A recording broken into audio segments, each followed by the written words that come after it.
Привет!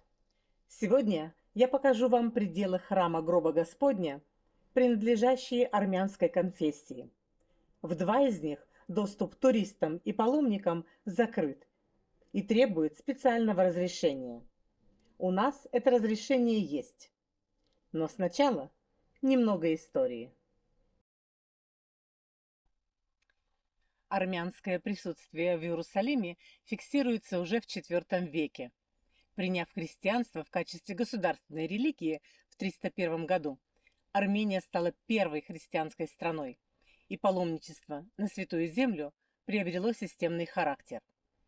Уже в V-VI веках армяне имели в городе собственные монастыри и закрепленные римскими правителями владение святыми местами в Иерусалиме. Среди прочих, армяне владели и самым святым местом в храме Гроба Господня – Голгофой. Но не всегда. 4 раза грузинская церковь, находившаяся под юрисдикцией греческой патриархии, перекупала это право, пока окончательно не разорилась, передав право владения Голгофой греческой православной церкви.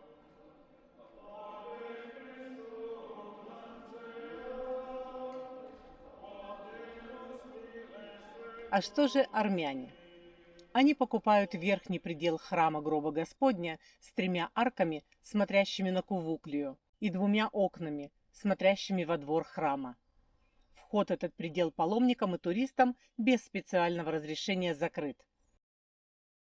Сегодня мы посетим храм Гроба Господня и увидим все пределы армянской апостольской церкви, в том числе и недоступные простому туристу.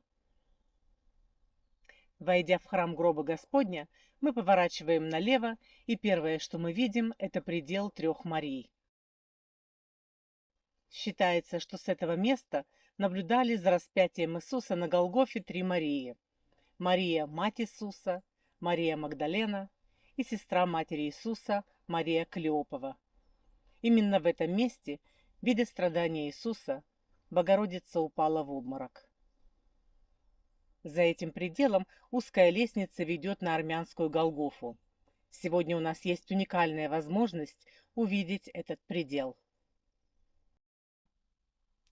Армяне закрепили за собой этот предел в османский период. Это была своего рода компенсация за утрату владения Голгофой. Этот предел называется армянской Голгофой, но к Голгофе как таковой он не имеет отношения. На самом деле это предел Богородицы, или предел скорбящей Божьей Матери, и посвящен он скорбящей Деве Марии, стоявшей на Голгофе во время распятия. Справа находится престол Божьей Матери или престол Поручительницы, сделанный из розового мрамора. В этом пределе Богородицы мы видим 2 окна, выходящие во двор храма. Если посмотреть на эти окна снаружи, то бросается в глаза лестница.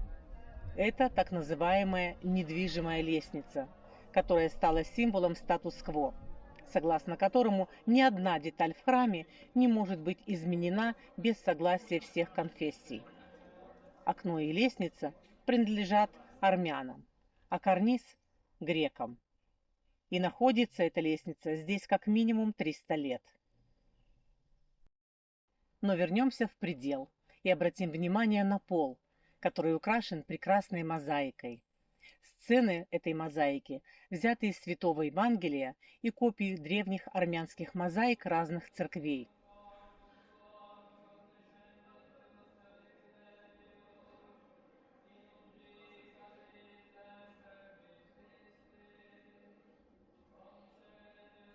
Приблизившись к балкону, можно увидеть редкий и необычный ракурс на Кувуклию, место захоронения и воскресения Иисуса. Также на этом 2-м ярусе ротонды располагаются монашеские кельи. Давайте спустимся и пройдем к следующему армянскому пределу – пределу Святой Елены. В этот предел ведет широкая лестница, спускающаяся на 29 ступенек вниз. Стены вдоль лестницы покрыты множеством крестов.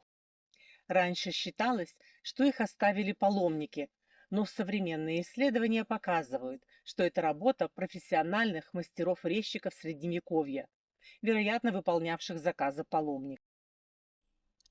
Предел построен над глубокой пещерой, где, по преданию, в 326 году царица Елена обнаружила животворящий крест Господень и табличку с надписью «Иисус Назарей, царь иудейский».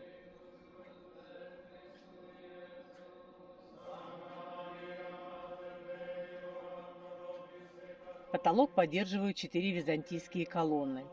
В куполе прорезаны окна, которые выходят на улицу во двор монастыря Дейр-эс-Султан, принадлежащего Эфиопской церкви.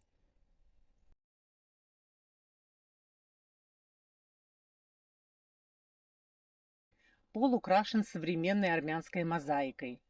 На ней изображены разрушенные армянские храмы, в том числе Ани и библейский ковчег на горе Арарат. В пределе 2 престола. Центральный посвящен самой царице Елене. Справа от престола святой Елены мы видим небольшое окошко. Именно отсюда Елена руководила работами по поиску животворящего креста, бросая рабочим монеты, чтобы они работали быстрее.